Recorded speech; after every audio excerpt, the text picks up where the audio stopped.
Mohamed Bashir Mouin is a former professional basketball player. He is now coaching the juniors at Stade Nabeulien, a club which focuses on individual improvement as well as teamwork, creating a supportive atmosphere where different categories of players feel valued. Stade Nabeulien plays with the locals. We train kids from their first contact with the ball until they are ready for a professional career. The club has rarely recruited foreign players. It's a community where young people discover teamwork, learn, prosper, then play to win matches and titles. Mohamed Aziz Mghirbi is one of the pillars of the club. The shooting guard has spent a significant portion of his formative years within its youth system. Aziz joined the training academy at a young age and progressed through its ranks, developing his skills and understanding of the philosophy of Stade Nabeulien. 10 months after its relegation to the second division, our club is officially back among the elite. This is the result of sacrifice.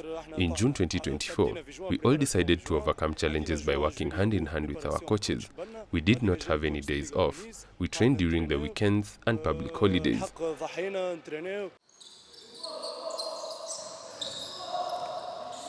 Stade Nabeulien has a culture deeply rooted in basketball. The club has recently returned to the National League after an exceptional season. Nabeulien is renowned for its commitment to developing young players. Ahmed Mishmish has not yet celebrated his 18th birthday. After several years of playing rugby in his hometown, he started growing quickly, reaching almost 2.7 meters. He was then initiated to basketball, and Stade Nabeulien believed in the boy's talent. Only 3 months later, Ahmed joined Tunisia's national basketball team.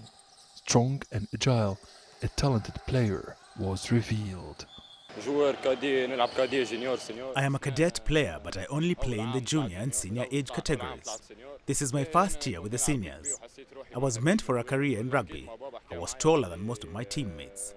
My dad convinced me to try basketball, which is a popular sport in Nabeul. I started playing at home, then I joined the club. Everyone believed in me here in Nabeul. Public funds and private donations are vital for clubs to prosper in Tunisia. However, financing remains a persistent challenge for Stade Nabeulien due to a combination of factors, including decreasing revenues, high costs, and the need for continuous investment in infrastructure. Adnan Shawishi, CGTN, Nabeul, Tunisia. Right, well, continuing our discussion, Bernard Otieno is still with me here in studio. Bernard, one of the subjects that's been brought up there is the topic of African youth. The youth, of course, are a considerable and influential segment of the African continent, at least 60% of the population below the age of 25. Is the way forward for African team sports then to maybe harness the power of the African youth?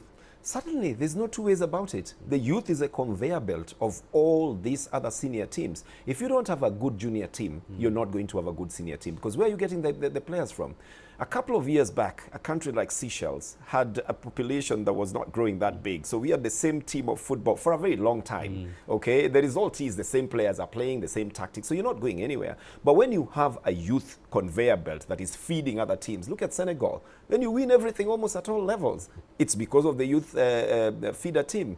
You have to have a youth team that will provide that other team with the new players. Madare United, at one time they had 2 teams in the Premier League. Remember, there was Madare Youth Sports Association and Madare United. Right. That's just because they had excess players who are in that age category where they can perform.